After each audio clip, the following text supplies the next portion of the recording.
आज की कहानी का शीर्षक है जादुई छड़ी। तो चलिए कहानी शुरू करते हैं।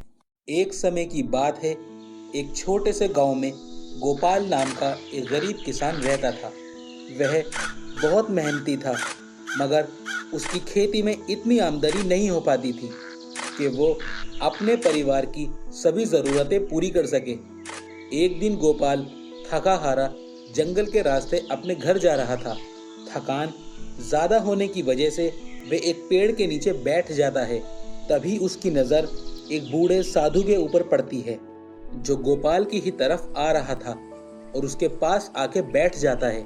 वो बूढ़ा साधु गोपाल से पूछता है कि तुम इतने परेशान क्यों हो।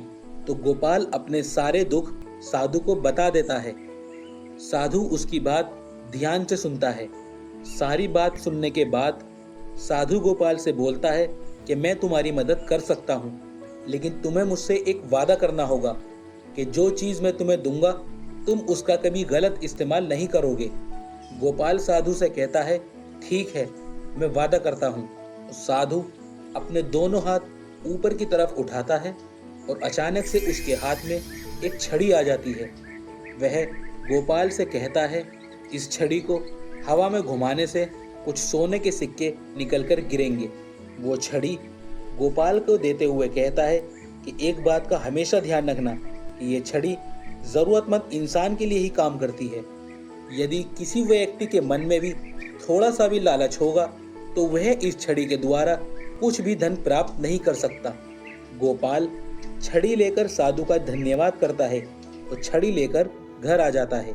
गोपाल घर पहुंचकर उस छड़ी को संभाल के रख देता है और सोचता है कि इस छड़ी को जरूरत के वक्त ही इस्तेमाल करूंगा।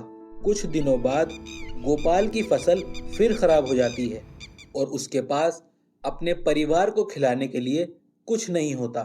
फिर उसे अचानक से जादुई छड़ी के बारे में याद आता है जो उसे साधु ने दी थी। वो छड़ी निकालता है और हवा में घुमाता है। हवा में कुछ सोने के सिक्के निकलकर नीचे जमीन पर गिर जाते हैं। गोपाल उन सोने के सिक्कों को उठाता है और घर का राशन लेने के लिए बाजार चला जाता है और बाजार से घर की जरूरत का कुछ सामान ले आता है। देखते ही देखते गोपाल के घर के हालात सुधरने लगे थे। वह गांव के अमीर लोगों में आने लगा था। गांव के लोगों में ये चर्चा होने लगी थी कि कुछ ही दिनों में गोपाल इतना धनी कैसे हो गया। कुछ लोगों ने उससे पूछना चाहा, लेकिन गोपाल ने किसी को कुछ नहीं बताया। एक दिन दूसरे गांव से एक अमीर सेठ गोपाल के घर आता है और वह सेठ गोपाल से इतने जल्दी अमीर होने के राज के बारे में पूछता है, जिसके लिए वह गोपाल को बहुत सारे पैसे देने का लालच भी देता है। लेकिन गोपाल मना कर देता है और वह उस अमीर सेठ से बोलता है कि ऐसा कोई राज नहीं है, सब ऊपर वाले की देन है। लेकिन वह अमीर सेठ उसकी बातें मानने के लिए तैयार ही नहीं था और फिर वह वहां से चला जाता है। अब वह अमीर सेठ गोपाल के गांव के कुछ लोगों को पैसे देकर उसके घर पे नजर रखने के लिए बोलता है। एक दिन गोपाल के गांव का एक व्यक्ति उसके घर पे कान लगाकर बातें सुनता है। घर के अंदर गोपाल अपनी पत्नी से कहता है कि अब हमें यह छड़ी किसी जरूरतमंद को दे देनी चाहिए। गोपाल की यह बात वह व्यक्ति सुन लेता है और जाके उस अमीर सेठ को ये छड़ी का राज बता देता है और वह अमीर सेठ रात होने पर गोपाल के घर कुछ लोगों को भेजता है और वह छड़ी चोरी करवा लेता है। गोपाल सुबह उठकर देखता है कि घर का कुछ सामान चोरी हो गया है। तभी उसका ध्यान छड़ी की तरफ जाता है और वो छड़ी की तरफ भागता है। गोपाल आकर देखता है छड़ी अपनी जगह पर नहीं थी, वह चोरी हो चुकी थी। चोर छड़ी को लेकर अमीर सेठ के पास पहुंचते हैं, जिसके लिए वह अमीर सेठ उन चोरों को बहुत मोटी रकम देता है। अब वह अमीर सेठ उस छड़ी को देखकर बोलता है कि अब मैं बनूंगा दुनिया का सबसे धनी व्यक्ति।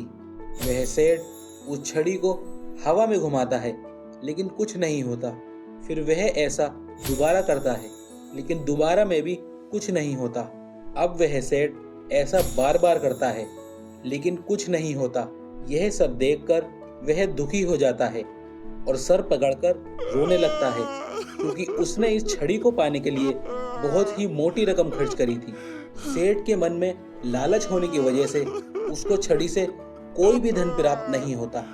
तो दोस्तों, आज की कहानी में सिर्फ इतना ही। आपको हमारी कहानी कैसी लगी हमें कमेंट करके ज़रूर बताएं। ऐसे ही वीडियोस देखने के लिए हमारे चैनल को सब्सक्राइब करें और साथ ही साथ वीडियो को लाइक करें और शेयर करें। तो मिलते हैं नेक्स्ट वीडियो में।